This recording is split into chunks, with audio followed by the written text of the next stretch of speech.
Այնպիսի մի շրջան է սկսվել, որ գրեթե ամեն օր մի նոր ըստ էության իրավիճակ է ստեղծվում, մի նոր անակնկալ է լինում, հիմնականում կապված երևի թե սահմանադրական հիմնականում հանրաքվեից հետո Հայաստանում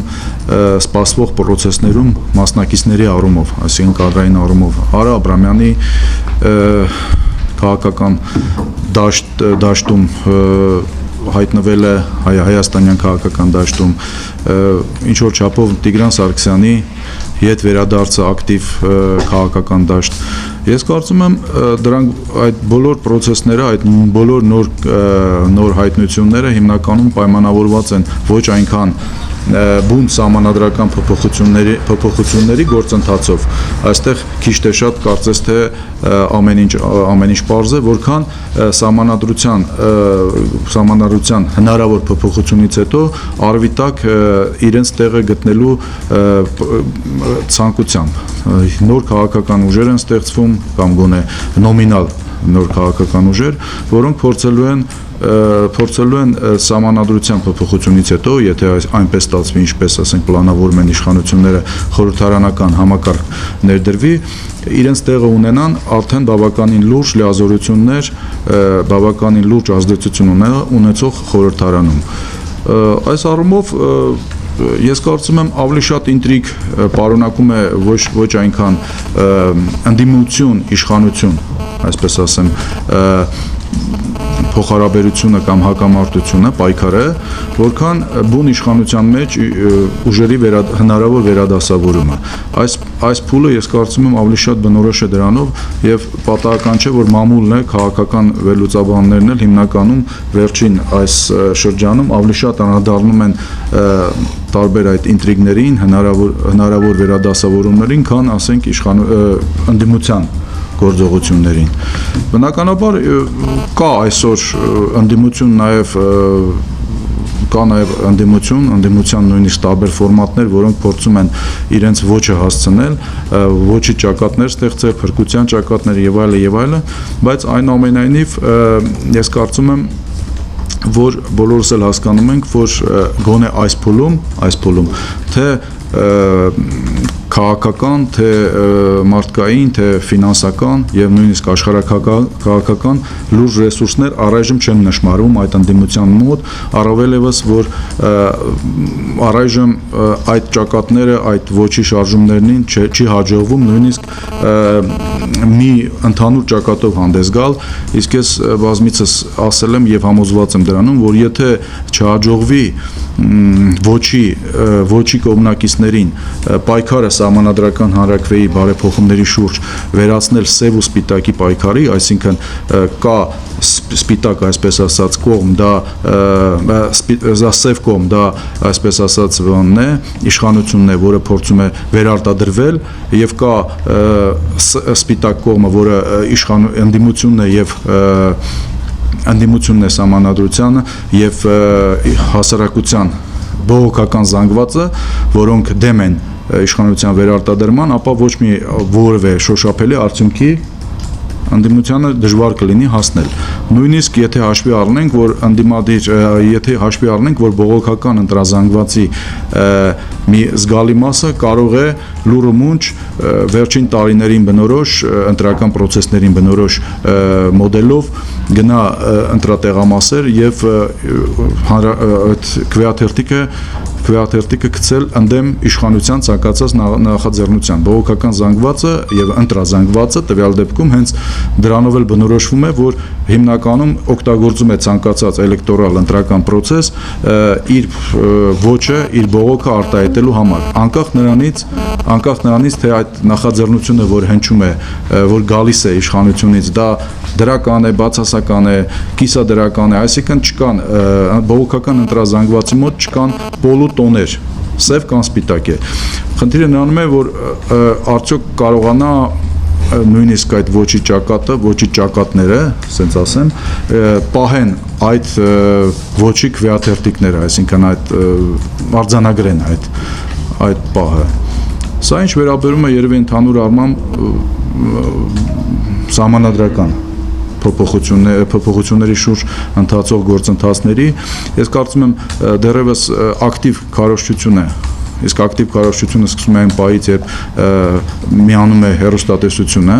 հիմնականում հեռուստատեսությունը հիմնականում եւ ընդհանրապես ակտիվորեն ներգրավում են ԶԼՄ-ները, այդ պահից ես կարծում եմ որոշակի աշխուժություն կլինի, բայց փաստը մնում է փաստ, որ հասարակության մոտ գոնե առ այս պահը որևէ լուրջ հետաքրքրություն այս process-ների նկատմամբ չի նկատվում եւ որքանով բնական է, որ ոչի կողմնակիցները փորձելու են զարթնացնել այդ իմ նշած բողոքական ընտրազանգվածին, բայց ես կարծում եմ, որ հիմա բավականին պարադոքսալ իրավիճակ է ստեղծվել նաև իշխանության համար, որոնք նույնպես նկատում են, որ առանձնապես ակտիվություն չկա եւ իրենք էլ են փորձելու ինչ-որ չափով հետաքրքրություն առաջացնել այս սահմանադրության շուրջ։ Թե ինչու այդ հետաքրքրությունը չկա սահմանադրական փոփոխությունների գործընթացների նկատմամբ, դա էլ է պարզ կարծում եմ, որևէ լուրջ մոտիվացիա, որևէ լուրջ ակնկալիքներ սահմանադրության փոփոխություններից, կարծում եմ ժողովրդի մի մասը կամ մեծ մասը կամ նույնիսկ ակտիվ մասը չի ակնկալում, այսինքն սահմանադրության հետ չեն կապում իրենց առօրյան, իրենց ապագան, ներկան, դրա համար էլ առանձնապես որևէ լուրջ ռեակցիա առայժմ թե ոչի առումով, թե այոյի առումով որևէ մենք լուրջ արձագանքներ հասարակությունից առաջում չենք ստանում, բայց ել եմ ասում, նորից եմ կրկնում, դեռևս չի սկսվել այդ ակտիվ փուլը քարոզչության, երբ ասենք ընդդիմությունը կփորձի շրջաններ մեկնել եւ հասցնել իր ձայնը, փորձել բացատրել, թե ինչու է պետք ոչ ասել, իշխանությունը կարծում եմ հիմնականում շեշտը այնուամենայնիվ դնելու է հեռուստա քարոզչության վրա եւ անհատական աշխատանք կոնկրետ ընտրազանգվածի հետ։ Անհատական աշխատանք բոլորս հասկանում ենք, դա ինչ մեթոդներ են, եւ արդեն իսկ եթե բոլոր ինֆորմացիաները կան, որ մարզպետներին այդ հանձնարարությունը տրված է, որպեսզի սկսեն զբաղվել շատ կոնկրետ թվերով, ռեսուրսներ ներգրավեն եւ այլն, որպեսզի ապահովեն ցանկալի արդյունքը։ Եթե կանխատեսում անեք, պարոն Հակոբյան, ինչ եք կարծում, կանցնի սահմանադրական բարեփոխումները, այո կլինի, այսինքն թե հանրության շրջանում որ հետաքրքրություն չկա, մի փոքր դժվար է ասել։ Չէ, գիտեք ոնց է, ես ամեն դեպքում ես ասացի, որ բողոքական ընտրազանգվածը կարող է իր խոսքը ասել, բողոքական ընտրազանգվածը բավականին մեծ տոկոս է կազմում, բնականաբար նման սոցիալ-տնտեսական իրավիճակում գտնվող երկրում մոտավորապես իմ գնահատականով 60-ից 65% է, ուղղակի այդ բողոքական ընտրազանգվածն էլ դա ամորֆ, այսպես ասեմ, մի զանգված է, քանի որ նրա հետ են աշխատում եւ կարող են այստեղ այսպես ասած կորուստներ ունենա ընդդիմությունը եւ այդ ընտրազանգվածի մի հատվածը, ասենք, ինչ-ինչ ստիմուլներից ելնելով քվեարկի հոգուտ իշխանության ներկայացած բայց ամեն դեպքում ես չեմ բացառում, որ ասենք մոտորապես նույնիսկ ինչպես դա եղավ 2000 հիշում եք 13 թվականին նախագահական ընտրությունների ժամանակ, երբ իմ կարծիքով բավականին թույլ ընդդիմադիր տեխնացու էր հանդես գալիս իդեմես Ռաֆի Հովհաննիսյանի, այնուամենայնիվ նույնիսկ այդ տեխնացուի պարագայում ընդդիմությունը ունեցավ, այսինքն կոնկրետ Ռաֆի Հովհաննիսյանը ունեցավ 36% ֆիքսված արձանագրված ձայներ։ Հիմա ես կարծում եմ կարող է պատահել, որ մոտորապես հենց այդքան տոկոս էլ լինեն դեմ, ֆիքսված դեմ, բայց ընդհանուր առմամբ ես կարծում եմ գոնե այս պայդրությամբ ես չեմ տեսնում առայժմ այն հնարավորությունները, որով ընդդիմությունը կկարողանա ապահովել իր ոչը։ Ես ավելի շուտ այս պայդրությամբ կարծում եմ առայժմ չի երևում այդ ռեսուրսը, որը պետք է խոչընդոտ հանդիսանա իշխանության համար, որպեսզի իր այոն արձանագրեն։ Պարոն Հակոբյան, ասացիք, որ դեռ ակտիվ քարոզչություն չի սկսվել, սակայն անցյալ շաբաթվանից արդեն պետք է ակտիվ քարոզչություն սկսվեր։ Մյուս կողմից էլ նշում եք, որ մարզպետներին է հրահանգներ տվել։ Եթե վերլուծենք, կարելի է ենթադրել, որ նորից այս ընտրակեղծիքների ճանապարհով պետք է անցկացվի։ Գիտեք, Հայաստանում ընտրակեղծիք հասկացողությունն է արդեն բավականին լղոզված, այսպես ասած, բան ունի, ինստրումենտարի ունի, ասենք գործիքները, եթե առաջ գոնե մինչև 2000 թվականների կեսերը իսկապես, ասենք, կարանցեց ու ջարդ լիներ, այդ արձանագրությունները կեղծվեին, ապա հիմա արդեն բավականին երկար ժամանակ այլ գործիքներ են օգտագործում, այսինքն ամեն ինչ որոշվում է միջև այդ սենյակը մտնելը, միջև քվեաթերթիկը գցելը, այսինքն բոլորի հետ պայմանավորվում են, դա հիմնականում ընտրակաշառքի բնականաբար եղանակով այդ մեթոդն են օգտագործում, այսինքն տեղամասերում որևէ խախտումներ չեն լինում, ծեծ ու ջարդ չի լինում, կեղծելու բառի բուն իմաստով, այսինքն արձանագրությունները փոխելու, ինչպես դա բնորոշ էր 90-ական թվականներին եւ 2000-ականների սկզբերին, այլևս կարծես թե գոնե այդ կեղծիքների ձևը մեծ տոկոս չի կազմում եւ ամեն ինչ, ասենք, որոշվում է մինչեւ այդ։ Դրա համար ես ասացի, որ տեղերում արդեն կարծես թե հրահանգներ կան, որպեսզի կոնկրետ աշխատանք տանեն կոնկրետ ցուցակների հետ, կոնկրետ ընտրողների հետ։ Ես կարծում եմ նույն մեթոդները, այդ մեթոդները, որոնք աննկատ են, նույնիսկ միջազգային դիտորդների համար, մենք բոլորս ականատես ենք լինում, որ վերջին մի քանի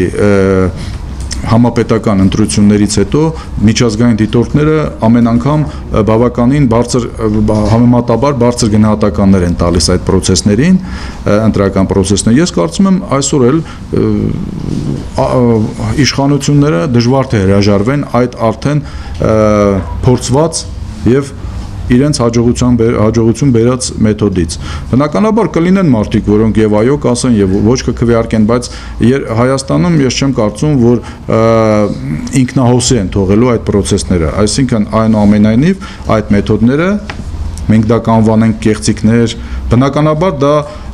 քրեական հանցագործություն է ընտրակաշառքը, բայց քանի որ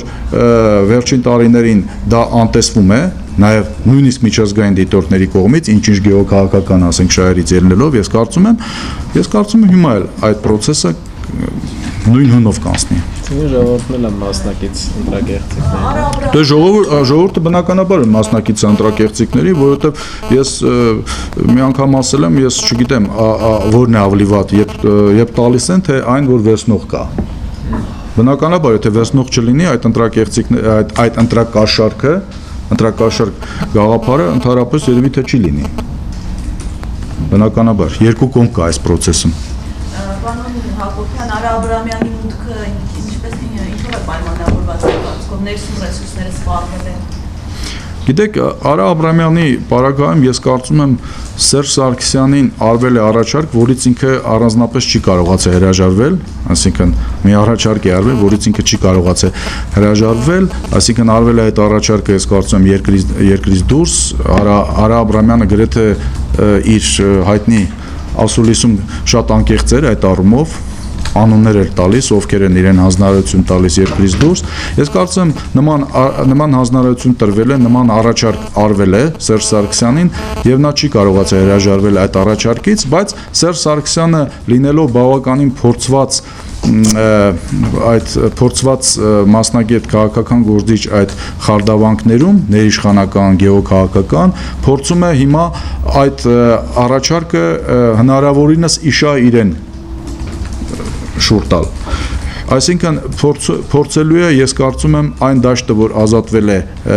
Գագիկ Ծառուկյանից հետո, այդ դաշտը լրացնել Արա Աբրամյանով, բավականին նման պրոյեկտներ են իմ կարծիքով, եւ ես կարծում եմ, որ հիմա բավականին ակտիվ բանակցություններ են գնում հնարավոր ցուցակի շուրջ, որպեսզի ինչպես դա եղավ ժամանակին ԲՀԿ-ի հետ, Սերժ Սարգսյանը այդ ԲՀԿ-ի այդ Արա Աբրամյանի ապագա ցուցակում ունենա իր ցուցակը, այսպես ասեմ, իր մասնակիցներին, ինչպես դա եղավ ժամանակին ԲՀԿ-ի հետ կապված։ Ես կարծում եմ, որ այդ process-ն է գնում, ես կարծում եմ բնականաբար հասկանալի է, որ Ռուսաստանը փորձում է իր ազդեցությունը այս process-ներում ուժեղացնել նոր քաղաքական ֆիգուրներ մտցնելով, ոչ միայն քաղաքական, այլ նաև նոր օլիգարխիկ ֆիգուրներ մտցնելով, Սերժ Սարգսյանը ես կարծում եմ դա շատ լավ հասկանում է եւ ես կարծում եմ որ Սերժ Սարգսյանը այնուամենայնիվ նույնիսկ հաշվի առնելով որ Արա Աբրամյանը արդեն իսկ հայտարարել է որ ել եմ ասում շատ անկեղծ որոշակի հայտարարություններ եղան որ անդիմություն չի լինելու հաստատի Սերժ Սարգսյանը ըստ էության Արա Աբրամյանը փորձելու է այդ նոր սահմանադրության շրջանակներում ապահովել Սերժ Սարգսյանի հետ այն կայուն մեծամասնությունը պարլամենտում այն երկրորդ ուժը փորձելու է լինել որը կապահովեն այդ կայուն մեծամասնությունը պարլամենտում բայց ել եմ ասում Սերժ Սարգսյանը լինելով բավականին փորձված այդ ներիշխանական եւ աշխարհակահաղական խաղաղանքներում կարծում եմ միշտ աչքի տակ պետք է ունենա Վրաստանի փորձը Իվանիշվիլու փորձը Իվանիշվիլին է 2004 թվականին երբ մտավ Վրաստանի քաղաքական դաշտ 2004 թվականից սկսած նա մտավ որպես Սաակաշվիլի նա մտավ այդ Վարդերի հեղափոխությունից հետո որպես Սաակաշվիլի աջակից որպես նրա թե ֆինանսական թե քաղաքական հենարան նույն Բիձինա Իվանիշվիլին մի քանի անգամ շեշտել էր որ մոտավորապես $1 միլիարդ էր ծախսել աջակցելով Սաակաշվիլուն, բայց մենք բոլորս տեսանք, որ ինչ որ պահեր են գալիս, երբ ամեն ինչ փոխվում է, այսինքն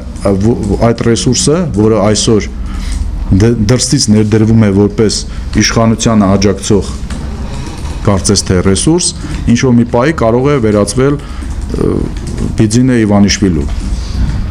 Շնորհակալություն պարոն Հակոբյան։ Ну, Տիգրան Սարգսյանի դեպքում գիտեք, իհարկե այստեղ կարևոր դեր խաղաց, որ իհարկե ռոտացիայի սկզբունքը կար եւ